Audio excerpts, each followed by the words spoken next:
Dr. Paul is not suspending his campaign, and he is not dropping out of the race. Dr. Paul plans to, first of all, continue active campaigning.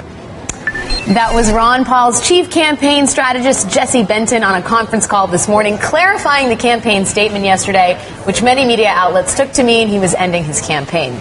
Benton says while Paul is not ending the campaign, he won't invest in the remaining primary states. Can Ron Paul still be in, Ben, if he's actually out? I mean, he's never been in or out. Right. You know, he's been running for decades. And his campaign, if you read the statement, the campaign for liberty will continue. Liberty with a capital L. It'll continue forever.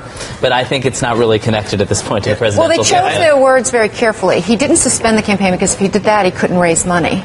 Right. So he can continue to raise money, but not spend money. I believe Herman Cain his campaign is still active. But really, zombie campaign. Well, when you talk about the end game here, Steve, I mean, Jesse Benton outlined 3 goals. They would like to continue winning more states. They want to win party leadership positions, and they want to add more delegates, presumably because they want to have a role to play in Tampa. And what role that is specifically, I think, is worth discussing. You think that the Paul campaign, according to a piece you wrote yesterday, could create chaos in Tampa. Yeah, I don't forget the platform stuff. They'll get outvoted on that. Forget all the substantive stuff. But here's the real threat of the Ron Paul presence in Tampa. If you've seen any of these video clips from Republican state conventions around the country where the delegates to Tampa are picked, these are mini Tampa Bays, basically.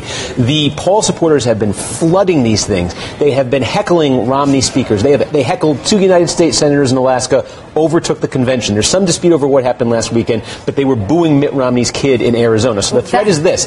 The basic rules are all these states Romney has won the right to have all the delegates, but who those delegates actually are is totally up for grabs. So the Ron Paul people have grabbed, by their estimate, a couple hundred of delegate slots that are reserved for Mitt Romney. So these people will go to the convention, they'll have to vote for Mitt Romney, but they are Paul purists at heart. And the question is, are they going to show up there, several hundred of them, and heckle speakers in what's supposed to be an infomercial for the Republican Party? They don't all have to vote for Romney. And just in 9 states they have to, right? Right, and in some of them they're not committed.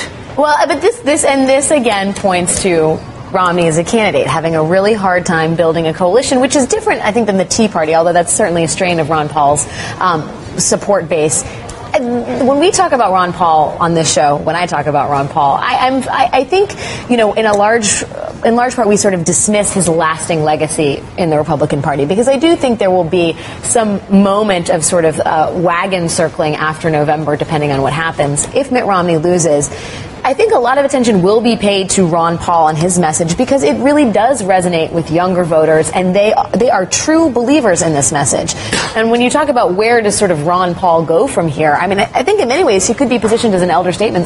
He goes to Rand. He goes to Rand. He's got a database now, and he's got a following that he can just transfer to Rand in 2016. So this is very valuable for his son. And Rand Paul is, he's basically close to a mainstream Republican figure who's a credible contender for the nomination in 2016. Got elected statewide, something that's unimaginable for Paul. And I'm dying to see what his supporters do at the convention.